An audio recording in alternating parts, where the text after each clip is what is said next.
Hey home bakers, it's Jack here, bakerjack.co.uk, bringing you your weekly bread making tip every single Thursday. And this week I want to talk about problems, the kind of problems that aren't a problem until you give them a name. Roll it!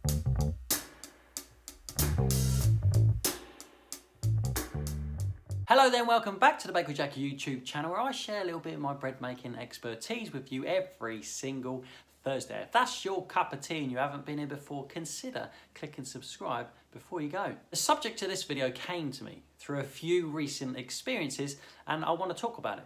A lot of these things that I want to talk about just tend to slide by because maybe it's not quite appropriate, or maybe Jack's gone crackers again, but this time I feel like it's really relevant. I feel like there's room here for videos like this, and there hasn't been one for a while, so you must be expecting it. And whether you like stuff like this or you don't, be sure to let me know with the thumbs up button, with the thumbs down button, and leave a comment in the box if you like. I saw an Instagram post recently from a friend of mine. It was a crumb shot of a sourdough bread and it said something like, "It's a shame this loaf got overproofed." I had a look at the picture and I thought, hey, there's nothing wrong with it. But a key part of the post was that it said, "This loaf is overproofed for me." The loaf had a structure that wasn't exactly to the poster's taste. Now you can give that a name like overproof, but the punchline is that it passed the point of perfection. And by perfection, I mean whatever picture of perfection was in the poster's mind at the time.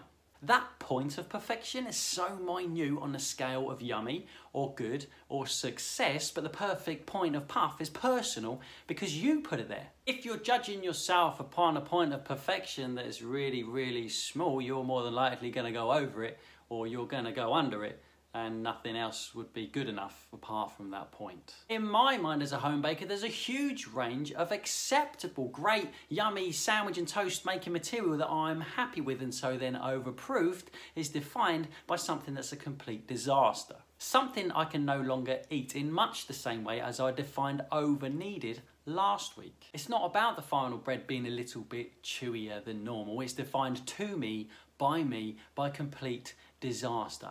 Inedible bread. You might make a loaf of bread at home that you pull out of the oven and you're so pleased with it, but then an experienced baker or TV show judge host might say to you, "That's a shame, it's overproofed," and you'll say, "Oh, how so?"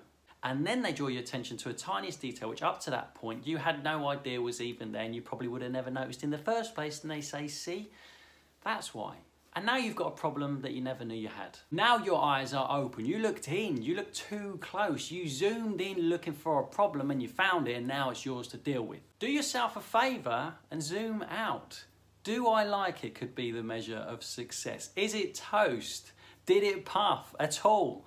That could be it too. Zoom out every once in a while. I feel like people don't do that enough in life, always looking smaller and smaller for the next thing to make them unhappy, and you'll find it. The next thing you feel the need to work on or make better or fix, the next thing that if only it wasn't there, maybe you'd be a little bit happier. Zoom out a bit, increase your scope, broaden your range from what somebody else considers to be perfect to what you consider to be nice. I've been part of the judging team at the World Bread Awards for the last couple of years, which is a great event, but something doesn't quite sit right with me, and it's personal. This year, I realised what it was. It's the complete opposite of how I live my life. We're in a beautiful room full of hundreds of breads baked by hundreds of different people. It's a celebration, and that fact doesn't go unnoticed, but we spend most of our time zooming in on the imperfections instead of looking at that bigger picture. We spend too much time identifying the inconsistencies, the faults and errors of the baker, the mistakes, picking apart the detail and deciding between us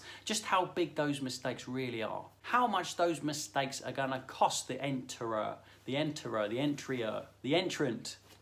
We don't spend enough time zooming out and appreciating the love, the care, the attention and the effort of the baker, whether they're a home baker or professional. I get it. It's completely necessary to do things that way in that scenario because it's a competition, but it just makes me feel a little bit uneasy inside to spend the day that way. Call me silly or naive or whatever, but it makes me feel uncomfortable. I feel like we should spend more time taking a broader look at all the passion inside of that room. The fire burning inside each individual for just wanting to give it a go in the first place. Certainly at home when we are really trying hard, when we're just starting out our bread making journey, or if our bread making continues to evolve through practice, where we play with the principles and make it work for us. Let's not zoom in too closely, hey. So often I see Instagram posts like the one I mentioned earlier, but it's missing that key part, that key for me part. My bread's a little bit overproofed for me. My loaves come out a bit misshapen for me. A problem is not a problem until you give it a name, and you won't have anything to give a name if you don't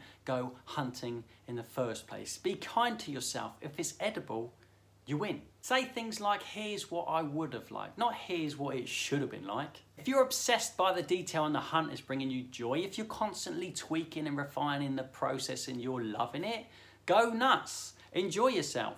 But if those tiny imperfections and inconsistencies are bringing you down, try something new. If they're making you sad, zoom out and take a look at the bigger picture every once in a while. Like, I can eat this, or my dough puffed up today, or the sun is shining, or whatever. Take a moment to appreciate the love, care, and attention and effort of the maker, because that's you. You did it all by yourself, and you didn't have to. So now let's do it again. Listen, I hope this video has brought you some sort of value. I really, truly do. Like making bread at home, conquering anything for the first time and continuing to persist is something I admire in a lot of people that send me emails and pictures of stuff when they finally cracked it and they're so pleased and proud of themselves. But let's not get hung up on those tiny little inconsistencies that somebody else might frown upon. I hope you enjoyed this week's bread tip. You must have known a video like this was due for a while. And I'll see you again for another practical one next week. Bye-bye. And there it is. Thanks so much for stopping by for your weekly bread making tip this week. Don't forget, if you're not already signed up to the Home Bakers Bulletin, you can get all my content in a nice neat package in your inbox every single Thursday. You can sign up with the link in the descriptions underneath. See you next week.